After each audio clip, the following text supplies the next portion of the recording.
I'm far, I'm far from being a Donald Trump supporter. Far from it.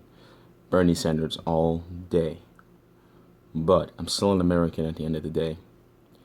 And if anybody wants to vote for Trump and waste their vote doing that, then I'm sorry. I know I threw a little insult in there, but this is how I feel. Voting for Donald Trump is a waste of a vote because there's other candidates, or there is another candidate who's a lot better than he is. But let me just put my personal differences aside with this.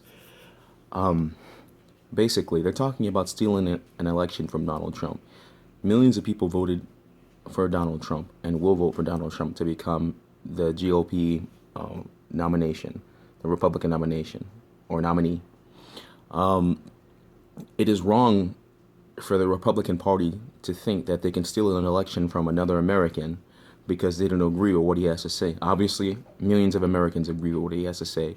And I disagree with those millions of Americans. And hopefully, though, if Bernie Sanders becomes the Democratic nominee, he can persuade those people and open their eyes to a better life, a better America.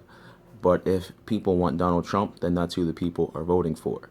No one with money, no one in government has the right to steal an election from anybody. They are our representatives. They are not our leaders, like we like to say. They work for us. We do not work for them. It seems that they forget that what they do now is work for big money. And the prime example is just this right here on the news. Check it out. How to steal a nomination from Donald Trump. So, Sasha, with a title like that, I have to start with you. We set up a scenario in the last block where Donald Trump comes up short of the 1237. So let's say we get through the primaries. Let's say he's at 1150. Pull that number out of the air. Take it from there. What happens? How do Republicans take the nomination from him? Well, so under that situation, you'd go through a first ballot, and the question would be what would happen on a second ballot. So what we saw in Louisiana is something that the Cruz campaign and conceivably others, although the Cruz folks seem the most effective at it, want to do, which is make sure that people who arrive in Cleveland as possibly Trump delegates based on how their states voted aren't actually loyal to Trump, that their conscience is elsewhere, or that they can be kind of dealt with. They can be, for lack of a better term, bought off through some promise or another, or that they're loyal to somebody in their own delegation or in the national party who can basically control how they vote. The other thing is that and we can get into some of the details on this, there are things that can be done through changes in the rules, changes through the contests and credentials committees, as they're known.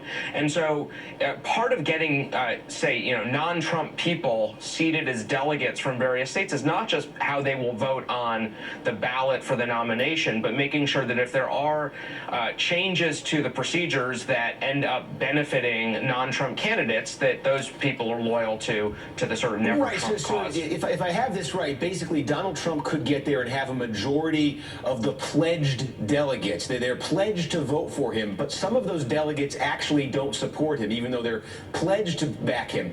And then they basically institute some kind of rules change before that vote that frees them up. Well, I mean, if he doesn't have the 1237, then most of them will become free on the second ballot or the third ballot under their state party rules. It would not require a change to the rules to open up the opportunity for those people to basically become free agents, even if they arrived in Cleveland as Trump delegates. There are opportunities to change the rules otherwise. I mean, I think the basic, the only rule that applies here is if the RNC leadership and a significant portion of state party people decide that they want to deny Donald Trump the nomination at all costs. I'm not sure it even matters whether he's gotten the 1237 elected delegates. There is basically an open opportunity to rewrite the rules in advance of the convention to help guarantee any outcome you want. Now, this is completely wrong. Even though, like I said at the beginning of this video, fuck Trump, I do not support him at all.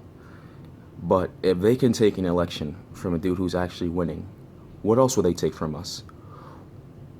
What else will they not care to take from us? Because that's our right that we have to vote. That is one of our major rights besides our freedom of speech, right to bear arms, whatever. That is extremely important. That decides our future. So what do you feel about it? What are you going to do? Because this is totally wrong.